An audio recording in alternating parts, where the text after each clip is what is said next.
नमस्कार, स्वागत है आप सभी का एक बार फिर से हमारे चैनल में। जम्मू कश्मीर के नेताओं के साथ पीएम मोदी की हुई बैठक। प्रधानमंत्री ने कहा दिल्ली और दिल की दूरी कम होगी। प्रधानमंत्री नरेंद्र मोदी की जम्मू कश्मीर के राजनीतिक दलों के साथ गुरुवार को नई दिल्ली स्थित पीएम आवास पर करीब 3.5 घंटे लंबी बैठक चली। बैठक के बाद जम्मू कश्मीर अपनी पार्टी के नेता अल्ताफ बुखारी ने कहा कि प्रधानमंत्री मोदी के साथ बैठक के दौरान परिसीमन पर चर्चा हुई है। अल्ताफ बुखारी ने कहा कि हमें चुनाव के रोडमैप की दिशा में आश्वासन दिया गया है।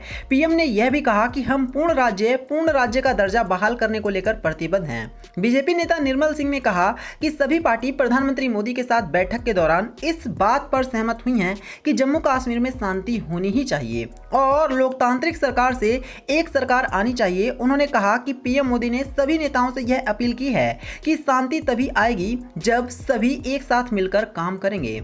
निर्मल सिंह ने आगे कहा कि परिसीमन होने के बाद आगे की प्रक्रिया शुरू हो जाएगी। हर किसी से परिसीमन आयोग चर्चा करेगा और उसके बाद चीजें आगे बढ़ेंगी। जबकि सीनियर कांग्रेस नेता गुलाम नबी आजाद ने कहा कि बहुत सारी चीजें प्रधानमंत्री को बताई गई। उन्होंने कहा हमने जम्मू कश्मीर को पूर्ण राज्य का दर्जा वापस दिए जाने की मांग की है। गुलाम नबी आजाद ने कहा कि हमने 5 बड़ी मांगे रखी हैं। राज्य को फिर से बहाल करने की मांग की है। उन्होंने कहा कि हमने बंटवारे पर विरोध जताया है।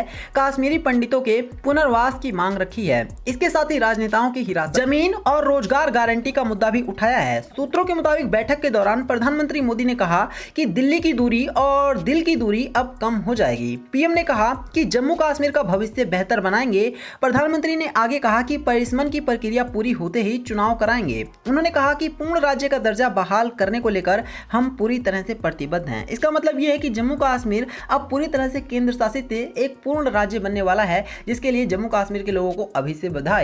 तो यही था वीडियो में। वीडियो को लाइक करना, इसे शेयर करना और चैनल को सब्सक्राइब करना। धन्यवाद।